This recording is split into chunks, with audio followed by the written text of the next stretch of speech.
Hello students, welcome back to my channel. Today I am going to teach you about metric space. This is the topic from BSc final year paper number 1 analysis. Metric space जिसे हम दूरी समष्टि भी कहते हैं. So let us see what is the definition of metric space. Here is the definition. Let X be an empty set, a mapping D from X cross X to R, which maps X cross X to R. That is the set of reals is said to be a metric or distance function if D satisfies the following axioms. I have not written axioms till now. Let us discuss first of all what is metric space. Basically, metric is nothing. It is a distance or distance function. Basically, we need a non-empty set X. Here small d is representing a mapping from X cross X to R. That is, it maps X cross X to the R, means the set of reals. Now, if D satisfies the four basic properties of metric space, then we said that D is a metric on space X. Okay, so what are that four properties? Let us discuss. As I am saying that D is distance function. So when we talk about distance, the first thing which comes in our mind is that non-negativity. कभी भी जब हम distance की बात करें, for example अगर मैं पूछूं what is the distance between Mumbai to Gujarat, okay, तो आंसर चाहे जो भी हो बट नेगेटिव वैल्यू तो बिल्कुल भी नहीं हो सकती. किसी भी दो पॉइंट के बीच की डिस्टेंस नेगेटिव कभी नहीं हो सकती. तो this is the very first axiom of metric space, that is non negativity. That means distance between the 2 points x and y is always greater than equals to 0 for all x, y belongs to x. This is the first axiom of metric space. Now let us discuss about second axiom. Okay, second axiom is d of xy is equals to 0 if and only if x is equals to y for all xy belongs to x. It is much obvious when I am talking about distance. If d representing the distance between 2 points x and y, then the value of d of xy is equals to 0 if and only if these 2 points are the same point. Okay, so this is the second axiom. Let us proceed about the third axiom, which is d of xy is equals to d of yx for all xy belongs to x. This property is also known as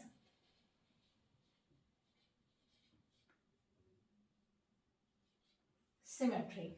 Okay, अब इसी example से हम इसे बहुत easily समझ सकते हैं कि अगर मैं कहूँ distance of Mumbai from Gujarat या फिर मैं कहूँ distance of Gujarat from Mumbai, क्या दोनों में कोई डिफरेंस होगा? नहीं.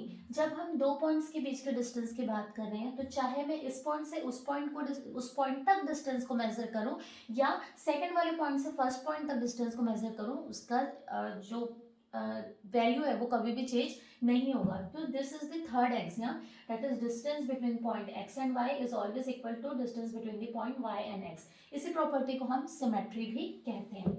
देखते हैं what is the last axiom. It is distance between x and y is less or equals to distance between x z plus distance between z y.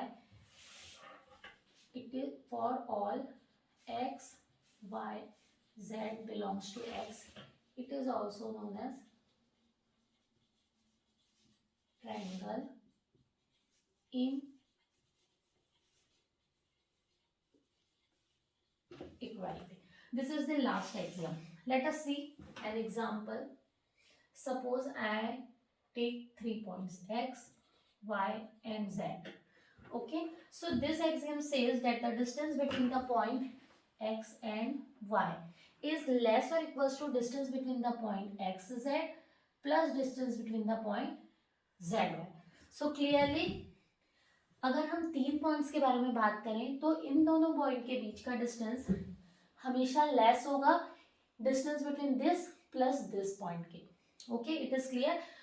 हम देख सकते हैं कि जब हम इस फोर्थ प्रॉपर्टी को जब हम समझ रहे हैं 3 पॉइंट के हेल्प से, तो यहाँ पे एक ट्रायंगल फॉर्म हो रहा है, इसीलिए इस प्रॉपर्टी को ट्रायंगल इनइक्वालिटी भी कहा जाता है. अब एक चीज यहाँ पे और है कि distance between X and Y is less than distance between this plus this, ये तो क्लियर है, बट यहाँ पे इक्वालिटी का साइन भी है. तो ये इक्वल कब हो जाता है? अगर हमारे पास ऐसे सिचुएशन अराइज होती है कि if this z lies between point x and y, तब इसी प्रॉपर्टी में इक्वालिटी साइन भी आ जाता है। देख सकते हैं हम, distance between x and y is equals to distance between xz plus distance between zy। तो this is the fourth axiom of metric space. Okay, so when all these four properties are satisfied by the function d, distance function d, then only we can say that d is a metric on space x, or in other words, the ordered pair of this non-empty set x with this distance function d is known as metric space. So metric space is always represented in the this form, that is in ordered pair of non-empty set comma the function, the mapping distance function. So these are the four properties of metric space, and this is the all about metric space. So let us take one example.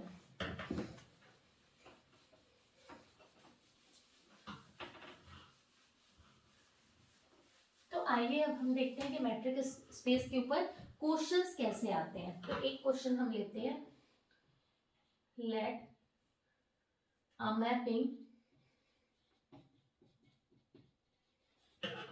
be from R cross R to R where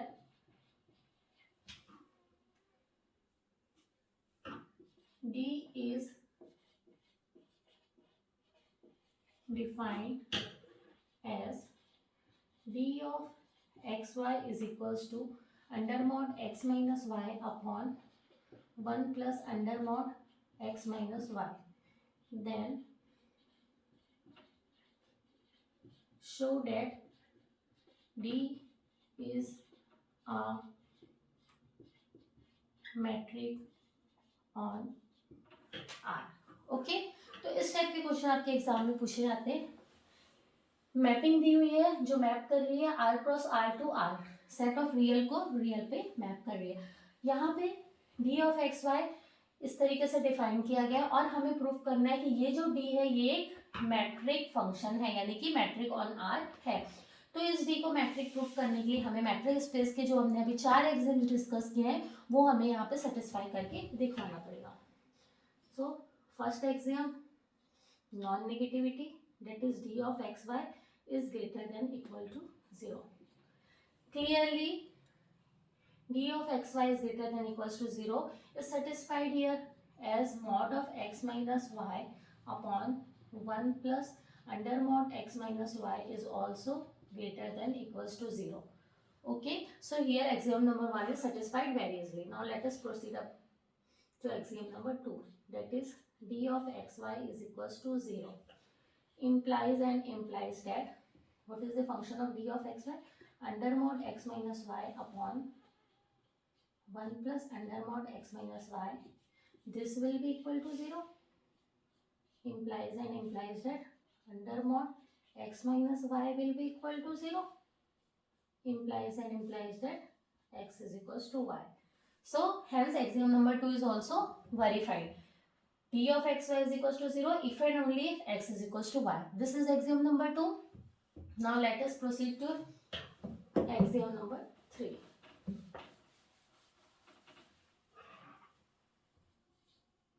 d of xy is equals to under mod x minus y upon 1 plus under mod x minus y. This can be written as under mod y minus x upon under mod 1 plus under mod y minus x, which is equals to d of yx. Hence implies that d of xy is equals to d of yx. Clear है? क्योंकि यहाँ पे जो function defined है वो mod में है, और मॉड के अंदर की वैल्यू को हम इंटरचेंज कर सकते हैं। तो जब हम वैल्यू इंटरचेंज करते हैं तो ये अकॉर्डिंग टू डिफाइंड फंक्शन ये किसकी वैल्यू हो जाएगी? डी ऑफ वाई एक्स की। तो यहाँ पे प्रूफ हो गया D of X Y is equal to D of Y X, यानी कि यहाँ पे थर्ड एक्सियम भी सेटिस्फाई होता है। अब हम देख लेते हैं fourth axiom, that is D of X Y is equal to under mod x minus y upon 1 plus under mod x minus y. This can be written as 1 minus under mod x minus y upon 1 plus under mod x minus y. हम इसे ऐसे लिख सकते हैं, कोई changes नहीं है. अब हम 1 minus under mod x minus Y upon इसके डिनोमिनेटर में जो मॉड के अंदर वैल्यू है, यहाँ पे मैं एक बार माइनस जेड कर रही हूँ और एक बार प्लस जेड कर रही हूँ.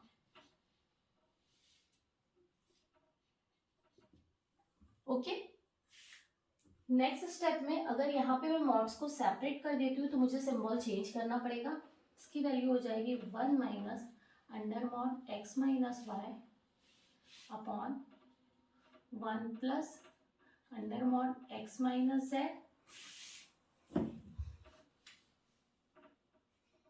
Plus under mod z minus Y. Okay, clear है. अब हम इसको थोड़ा सा और आगे सॉल्व कर लेते हैं. दैट इज लेस और इक्वल्स टू, अगर हम इसको सॉल्व कर लिए तो मिलेगा अंडर मॉड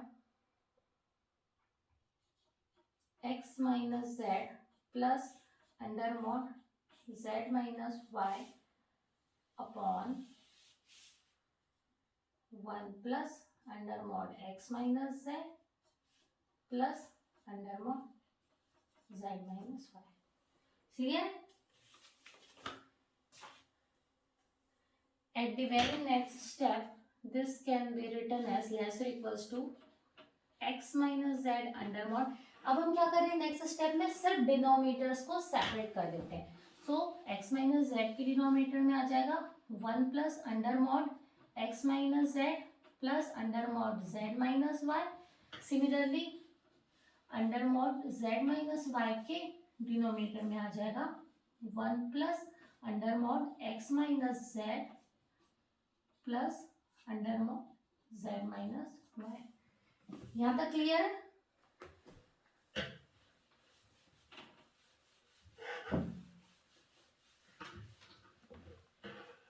ओके, ये आपका डिफाइंड फंक्शन था. हमने सिर्फ फंक्शन को लिखा, इस फॉर्म में हम इसको लिख सकते हैं. उसके बाद हमने डिनोमिनेटर में z का प्लस माइनस किया है. प्लस माइनस करने के बाद हमने क्योंकि मॉड्स को यहाँ पे सेपरेट किया है इसलिए यहाँ पे सिंबल आपका चेंज हो जाएगा. नेक्स्ट स्टेप में हमने सिर्फ इसको एलसीएम लेके सॉल्व किया है. सॉल्व करने पे ये वैल्यू आई. अगले स्टेप में सिर्फ मैंने डिनोमिनेटर को सेपरेट किया है. अब जो ये वैल्यू आई है, this can be written as less और equals to under mod x minus Z upon 1 plus under mod x minus Z. Okay, denominator से हम एक एक वैल्यू को इग्नोर कर रहे हैं. प्लस इसी तरीके से सेकेंड टर्म को हम लिख सकते हैं under mod z minus Y upon 1 plus under mod z minus Y. Now according to defined function this will be the value of d of X Z plus this will be the value of d of Z Y. Left hand side में आपका था d of X Y. So here the axiom number 4, that is triangle inequality is also satisfied. So all the 4 axioms of metric space is satisfied. So we can say that D is a metric on R. Hence D is a metric on R. तो हमने देखा कि matric space क्या होता है, उसकी definition क्या होती है और किस तरीके से हम दिए गए कोई भी डिस्टेंस फंक्शन को हम प्रूफ कर सकते हैं कि वो मैट्रिक है कि नहीं, यानी कि वो मैट्रिक स्पेस के एक्सियम को सेटिस्फाई करता है कि नहीं. अगर सारी 4 प्रॉपर्टी सेटिस्फाई होते हैं तभी वो मैट्रिक कहलाएगा, अदरवाइज वो मैट्रिक स्पेस नहीं बनेगा. Thank you.